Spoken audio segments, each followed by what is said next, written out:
Raise your hand if you are exhibiting, giving a presentation, or serving on a panel at a major industry event this fall. The most important thing that I often see, people do not prepare for this. As a former meeting planner who used to produce large trade shows and conventions, you have to really think about your plan to generate leads, track possible clients, and also third, you want to be positioning yourself as a thought leader in your industry. I've seen this a lot.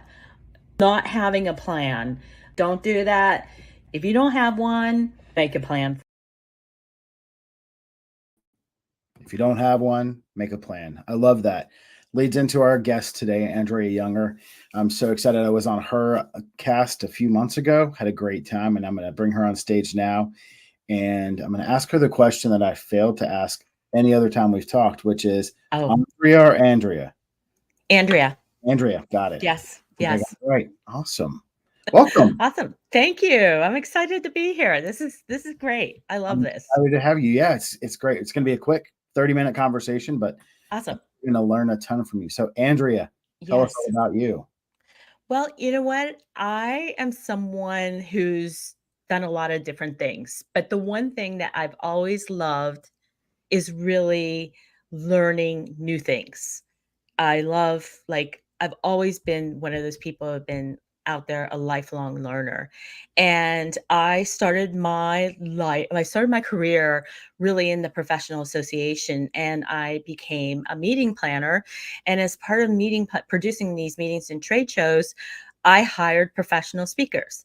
And once I transitioned out of that, it led me to managing a professional major thought leader, and I became his business manager and his COO. And you know what? I've always loved that field in business, like learning about different concepts and trends, and I've always enjoyed that, and it also allows me to think creatively. I'm good at connecting the dots strategy wise, so that, you know what, that's where I've played for a long time, is in that B2B space, working with founders and professional speakers.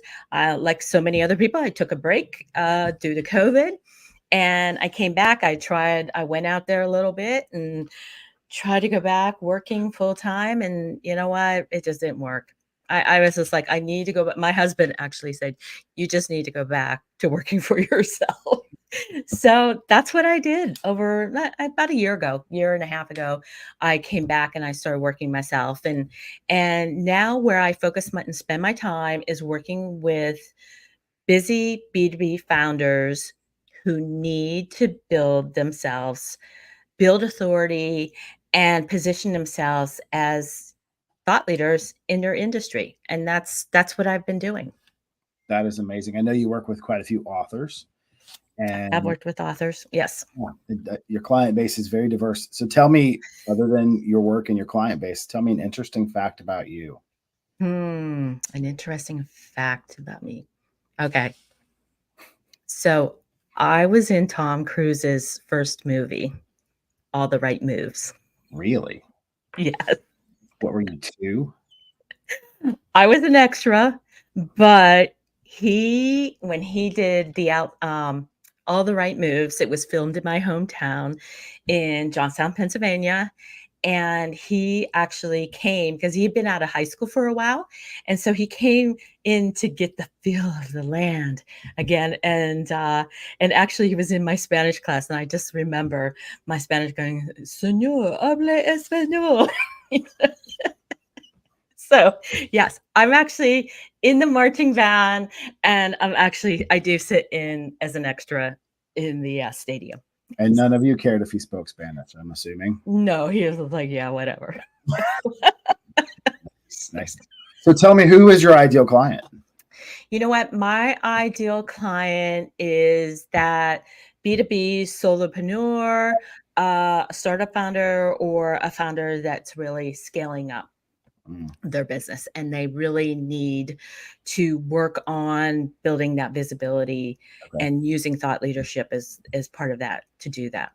Now, when you say thought leadership, how do you define thought leadership? So, you know what? That's a great question. I don't really actually like the term thought leadership. I think it's overused. So, to be Well, honest, and everybody, because really all it is an expression. That's right, what thought leadership. So, right, how I define it is basically it's an expression of who you are, your unique perspective on something, and that's that. And thought leadership can be all different things. Like it's content, it's you know, it's speaking, it's podcast, it's you know, business reports and stuff like that. Like so there is a wide range that you can tap into. mm, that's really good. That's really good. So we do the Speakers Collaborative. We've now expanded the program, as you know. It's now a 2-month coaching program that ends with what we've traditionally called the Speakers Collaborative, which is a fully produced live stage production. Part of our tagline, if you will, part of our mission is to give everybody a stage. So everybody has a story, and everybody has a story that inspires somebody else. Mhm. And there aren't enough stages, and not many people know where to start. And so we at the Speakers Collaborative decided we were going to build a stage, and we were going to welcome anybody on that stage who wanted to be there. Part of our mission is to expand that stage to more places. And that is, in fact, what we're doing today with the studio sessions, is giving that stage to those who may not have that 2-month bandwidth, or may, but it may be next year. Mhm. And you want some time on the stage now. So I'm going to give you the stage. Uh, Woo! take as long as you need, Okay. and talk to our crowd. I'm going to monitor the comments and chats. I may throw some up there. I'm going Awesome. to pipe in and ask you a question, but have Okay. at it, Andrea. Thank you. Awesome. This is great. So I'm excited to really be here because, Cody, I think that the virtual world is something that has just exploded, and that creator economy and is just taking us to different places. And as I say, as a B2B founder, what you have to always remember is that you are the face of your biz, right? You have to be out there and be visible in your industry.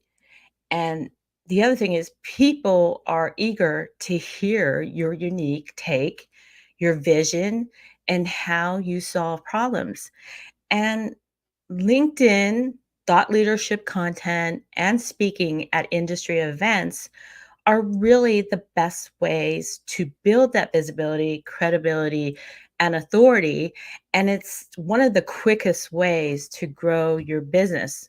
But the problem is that when I talk to my clients, many founders are overwhelmed. They feel overwhelmed.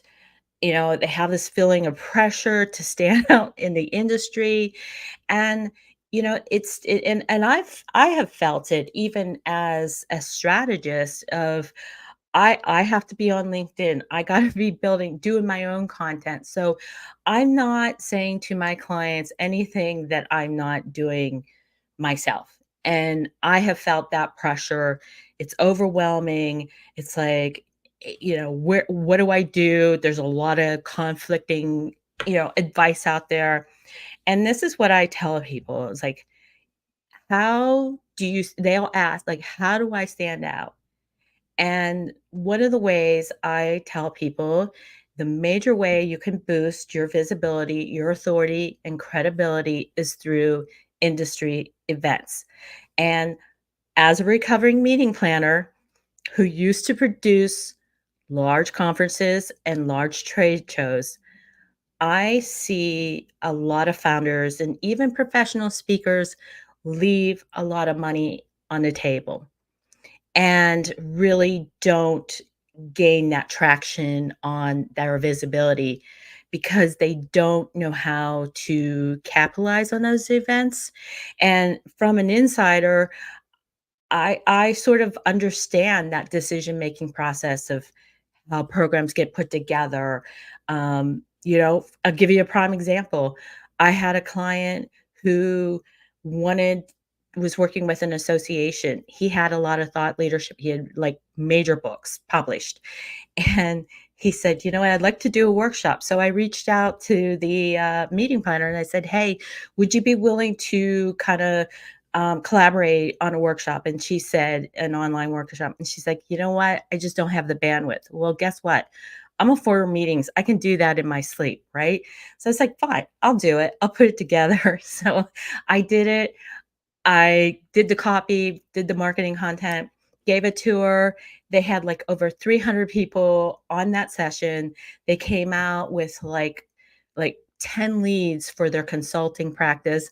And that, believe it or not, she left that association and she actually recommended me for a job at Deloitte. So there you go. That's a prime example of if you understand the inner workings, like there's opportunities there. You just need to know how to do that. But the thing about B2B too is that the sales channel often starts with an event. And I say this to all my clients, events, speaking, they're designed to open doors. It's just a matter of what doors you want open. But the real challenge lies in effectively transitioning from these events to selling your products and services. And to do that well is that there is a lot of moving parts. There's sales, there's marketing, there's delivery, there's thought leadership content, because you have to be able to move people through this channel. And if you don't know how to do that, guess what? It becomes challenging, and I see this all the time. It's overwhelming, it's stressful, there's a lot of pressure.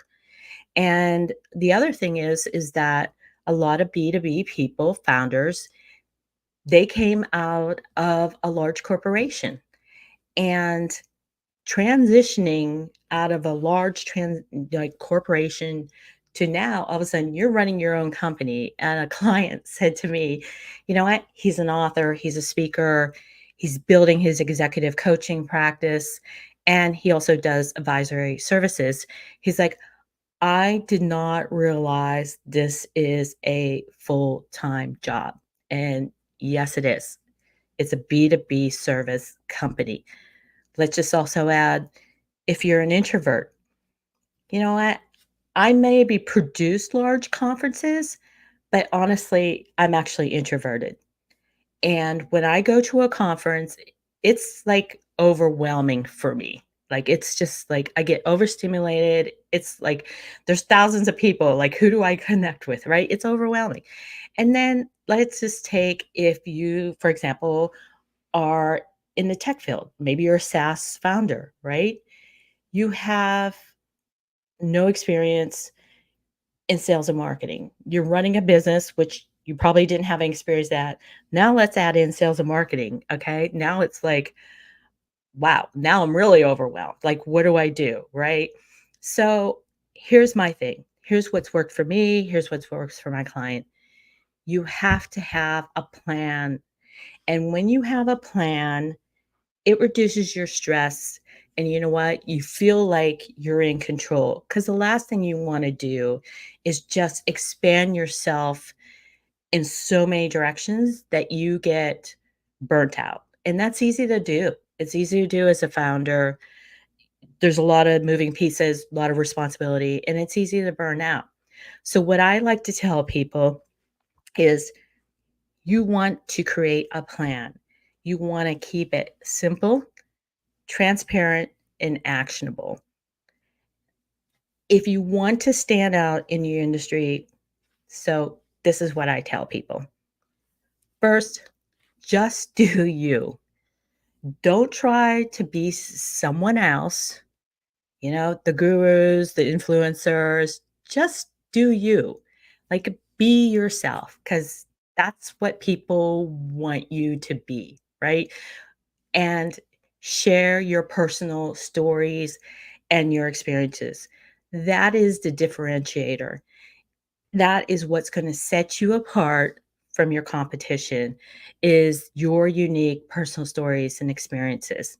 Start small. You know what? This does not mean you're going out, you're doing 15 events.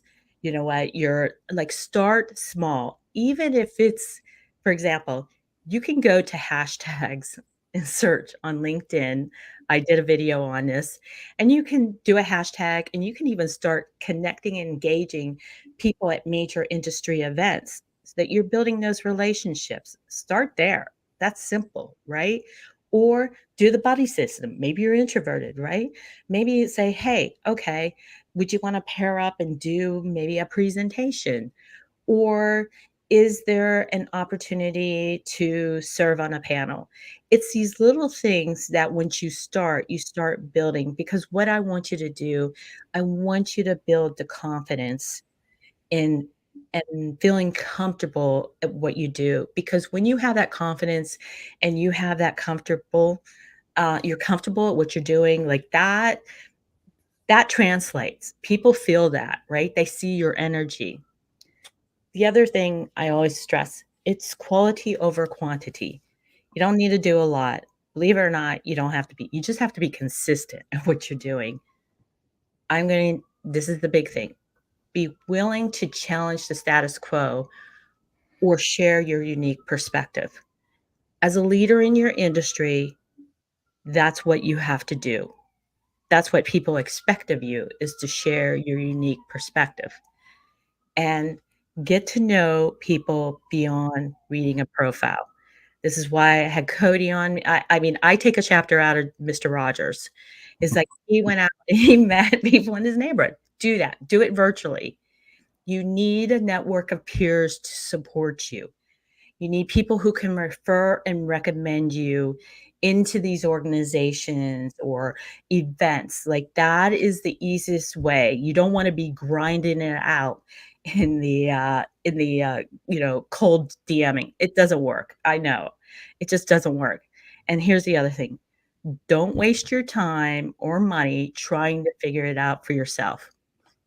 You're going to drive yourself like crazy trying to do all this because it's such a complex task that you do need someone who understands how everything works and can help you connect the dots. And finally, and this is what I tell all my clients, large companies are desperate but hopeful to find new solutions to old problems. Mm. That's it, people. Don't recreate the wheel. And I saw this play out firsthand when I was a business manager and a COO running an innovation consulting firm. What are the old problems? Managing people, managing operations, communicating. Large corporations are usually not set up to be innovative thinking and to drive new products and new services.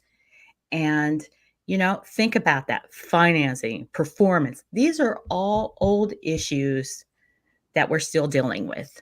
And they're desperate to find new people to help them solve these problems. And you know what? They also pay well as well. That's right. That's right. Right? Right?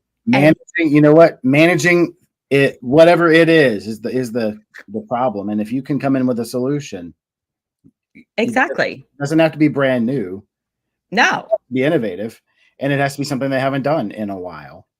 exactly. Mm. And here's the other thing is there is a term called knowledge blindness. And knowledge blindness is like something that's easy to you kind of discount it, right? You discount it because it's easy and you don't think it's of value. When actually someone who doesn't know how to do it and is struggling with it, they pay you a lot of money for that. And you have to be aware of your knowledge blindness. I'm bad at that. I can tell you that. I'm bad at that because you know what? I can connect dots really easily in strategy. That's I right. love strategy, right? So for me, it's really easy. I just like, yeah, all right. And I've been told many times in those self-evaluations, like, you know what, you need to wait for people to catch up with you. You Because know I what? feel like right, Yeah, we all have blind spots. we And do. the sooner you realize you have a blind spot, the sooner you can excel in the one thing you don't have a blind spot on. And you don't have to go it alone. And Yeah. it's important to have people who are willing to tell you what is on your blind spot. I feel like in my household, I'm kind of that guy. I have two daughters and a wife, and sometimes I'm like, the very back of your head is not ready to go out in public. I've learned that that is kind of my role. I don't Uh-huh. have that problem, but a lot of them do. But it's really good. So I loved a lot of what you said, Andrea. I mean, I almost like chimed in a couple of times with an amen, right? Right. I think one, as a former event planner, yourself, Andrea, I know that event planners are always looking for fresh content, fresh Hmm. They are. topics. They want to be ahead of the curve and have that speaker that's going to be the next, name your most public speaker. The next Mel Robbins, the next Right. Tony Robbins, Tony Robbins, Tony Butterworth. They are looking Adam for the Grant. next big thing. So if you're not putting yourself out there, it's going to be really hard for you to get that speaking gig. And that's exactly why I created the Speakers Collaborative in the beginning, was because a bunch of people wanted those gigs and A, didn't know how to get them. And B, when they found somebody to talk to, they didn't have any collateral. So, Hmm. an event planner is also not going to hire somebody fresh off the street. They want to see that you actually know what you're doing and that you're not going to bomb on stage. And so Right. having Right. content for them to look at and at least vet you before they recommend you to the CEO or before they put you on the agenda Right. is Right. really important. And so, and you can't do that alone. You have to No. have somebody help you, and you can either pay $8,000 to $9,000 to get it done yourself, or you can hire Andrea to help you with your B2B marketing, and you can hire Cody to help you with the Speakers Collab. Right. Right? And I think you bring up a very valid point, is that we have technology, we have platforms now that allow us, we're in a creator economy, Mm-hmm. right? Mm-hmm. So I can, if you're in the B2B space, pretty much your clients are LinkedIn. That's where they are. That's where they're hanging out. So if you're not taking advantage of, posting content, doing your own videos, maybe doing some podcasts, stuff like that, Mm-hmm. where there's but that's the thing, is like that CEO of that association or that meeting planner is going to see you. If they see you constantly in your feed, Mm-hmm. and they see Cody all the time, guess who they're going to hire? They're going to hire Cody first. Yes, they should. Yes, they're going to hire Cody first. Yeah, my last guest 2 weeks ago was Darren Mass, and he described LinkedIn as the business main street. It's the place that you go to connect business to business, Right. It's and, B2B. and it's it exactly. And so I think you're spot on. I think you Yeah. carried on what he was saying. For myself, I know how important it is to get in front of those industries as well. I'm excited. I was invited to speak in front of the international trade show. Not It's the International Association of Attractions and Amusement Parks, and I can't remember what it all stands for. It's IAPA. I'm going to be Oh, talking. they used to be my neighbor. Yeah, They they did. they actually bought our building from us and Nice, expanded. nice. So I'm going to be there to talk about crisis communications. I do the Speakers Collaborative, but my other main job is I'm a lawyer and an advocate, and I talk to my clients about crisis proofing their business. And my love for that industry caused me to go there to recruit my clients, and now I'm going there to give a talk on that topic of crisis communications. Mhm. It's really important, if you want to grow your business, to be in front of the people who are going to pay you to grow your business. And here's the other thing that, like, you're talking about a professional trade association, which I came out of. What most people don't realize is that I would get asked, like, people would have something pop up and they would ask me, they would ask my CEO, like, "Hey, I'm struggling. Who do you recommend for this?" Mm-hmm. And they'll be like, "Yeah, here's so and so. Here, he's great." You know what? I knew we had clients who came through speaking. They ended up doing a lot of consulting work just for our organization. So Mm-hmm. you don't know where that may take you as well. Right. Let's shift gears. What are you reading these days? You know what? When I'm reading, it's an older book that I started following Adam Grant. Mm-hmm. And, this has been out a couple of years. I don't know if you read it, but Think Again. And what I just started reading it, but what I loved about it is, like, we have to think differently. Like, Mm-hmm. things change and you have to think differently. of what we have to change the way we think. And that really resonated to me because I think that's where we are right now in sort of this hyper growth creator economy. I mean, I, look, speaking industry, prime example. Okay. When I started, it was you needed a published book, you go out and you'd speak, and that was pretty much it. Right. That's not the case now. Case in point, Speaker Collaborative, right? So it's changed. The industry has changed how we access people. What so that's I think that's why I picked it up because I thought that's an interesting way to think about it. Hmm. Yeah, that is amazing. I'm reading a book right now called Radical Humility. It's Oh, by cool. Urs Koenig. Totally butchered his name. He lives in Seattle, and it's about leadership from a perspective of radical humility and how you can be both a great, powerful, strong leader Mhm. and also a very humble leader. And usually, those are that's the best marriage of those two traits. Wow. And I highly recommend that one too. But I yeah, like that. yeah, it's great. You add it to your list. I'll add yours to my list. I've read that one before, but I'll, I know it's been a while. It just popped out. I'm like, you know what? I like that. yeah, I'm gonna try it. awesome. We've got a few more minutes left. What else do you want to talk about? I don't know. Let's talk tell me what's coming up. Like what's been coming up with people in the collaborative? Like what's their number one issue that they bring up and they're just like, you know what? I'm really struggling with this. The interesting thing is most of them are really struggling with the vulnerability of telling their story. Mm, And we have so many potential speakers now who want to address the issue of mental health. And in fact, I'm considering doing an entire collaborative cohort only on men's mental health because it's not just a hot topic, it's a necessary topic. And many people are talking about it. And many people have stories they want to share. Think about your vets. Think about anybody who's a survivor of PTSD. Think about survivors of suicide and family members of suicide victims. But everybody wants to tell their story, but what they're struggling with right now, Andrea, is the vulnerability. mhm, Because when you get on stage and you open up your heart, one of two things are going to happen. You're not going to open up fully, and your audience is going to know, and it will land with a thud. mhm, Or you actually become truly vulnerable and open up. And the fear in that is I'm going to open up and I'm going to be subject to arrows because I won't have any guard.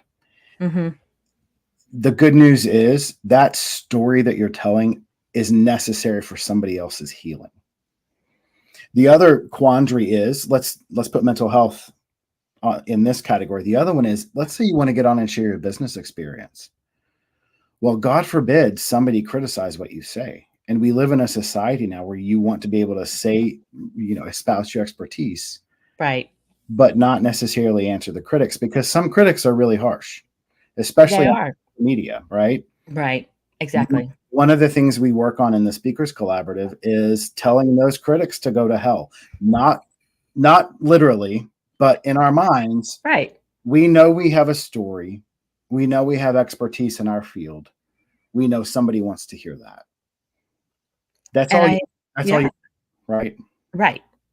Right, and I think that's a very valid point, and is that, what I found as I got older is, I was hesitant in sharing some of my personal experiences, my personal story, because it's a guard, right? It's a guard, like, and then you see people like the cancel culture, if we want to call it that. But yeah, you're exactly, and you know what? I think as I've gotten older, I'm like, you know what?